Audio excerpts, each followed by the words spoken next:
Hello, you can see I have a chart here, and it is about yesterday, the Supreme Court, and basically the arguments that were before them as to whether or not the president previous has absolute presidential immunity.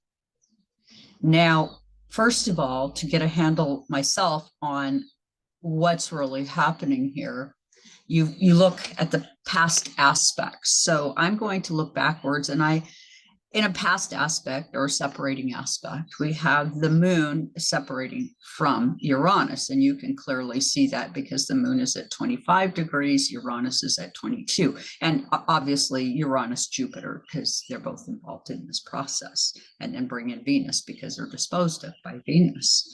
So looking at this, you can see there's something about this moon in the house of partnerships where it is in fall, and the moon is definitely slow, dense, uncomfortable at this time.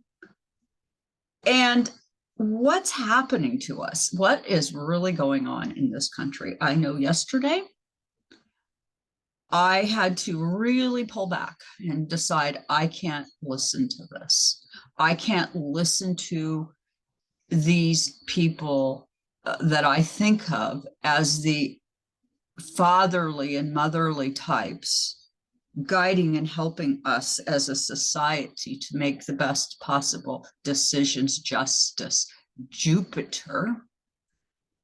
I found myself physically nauseated listening to some of the questioning. And I'm really happy a couple of them didn't even bother to ask questions because it's just so weak at this point. What's the issue?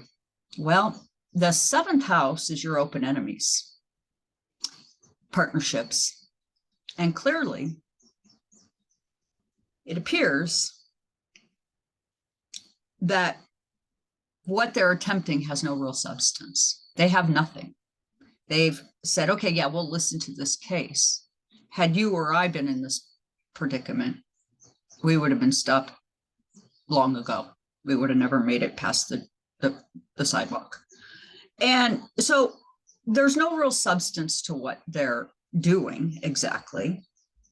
They are creating crisis, okay? And you can see Saturn in the house of groups being disposed of by Jupiter that is in crisis. What are they wanting? They're seeking freedom from the system. Now that's really odd.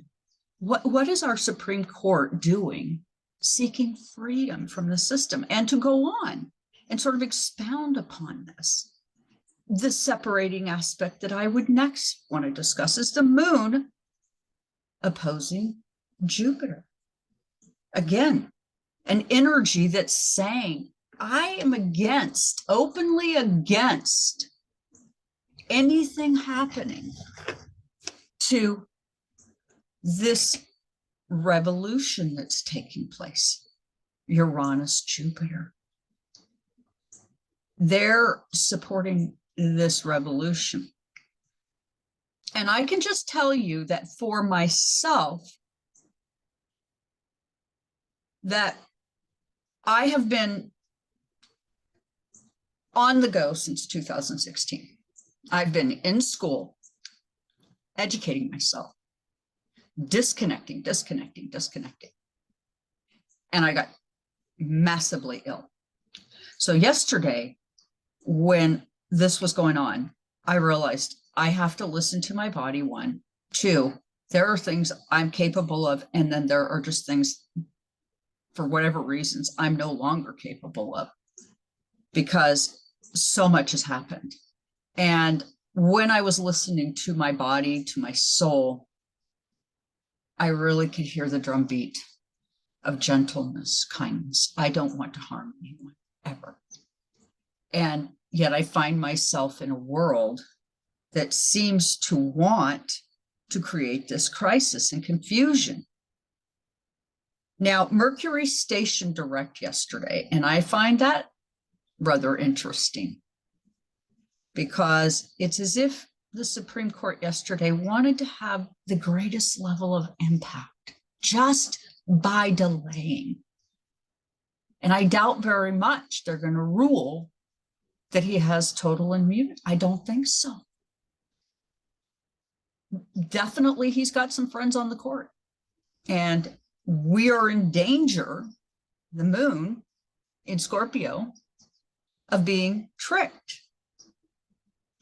But the problem is that you can see this is going to be disposed of by Mars. And Mars is at 26 degrees, meaning it only has 4 more degrees to go. So their tricks in their bag are running out of options, okay? And by the time elections come, it's going to be ready to change signs. So it is then going to go into Aries, where it is going to be incredibly strong. And what does Aries and Mars want? They want freedom. They want relationships that are mighty and right. And so we're in this state where we're wanting independence from a system that we have trusted to be parental and guiding towards us, for which they have misled us. They have led us into a place that is not appropriate. And right here, all of this 12th house energy is shadow. This is hidden enemies. This is people looking for their ability to exact their cause, okay, whatever their cause is. And perhaps elections have become too much of a hassle and they want a more static, controlled environment where for the wealthiest, they can control what happens to us, the people right here that are revolutionizing. And I can just tell you this, the Bolshevik Revolution happened for a reason. And the astrology very much is pointing to that time. It's saying that the people versus something here and out in the open that is no longer really serving appropriately needs repair. And so, although some of this astrology isn't exactly in our favor, a lot of it actually is. So do not lose hope. I realize that it's easy to lose hope, and I'm having my own hard time with a lot of this garbage that's going on because I don't have money to spend indiscriminately on these kinds of things. And I don't feel my tax dollars are appropriate to go for it either, but they are. So with that, please do like, share, and subscribe. Join me in helping bring about something different. We need, as people, to gather together and in love and in a likeness of love so we can really affect a difference. Thank you so much for joining me here.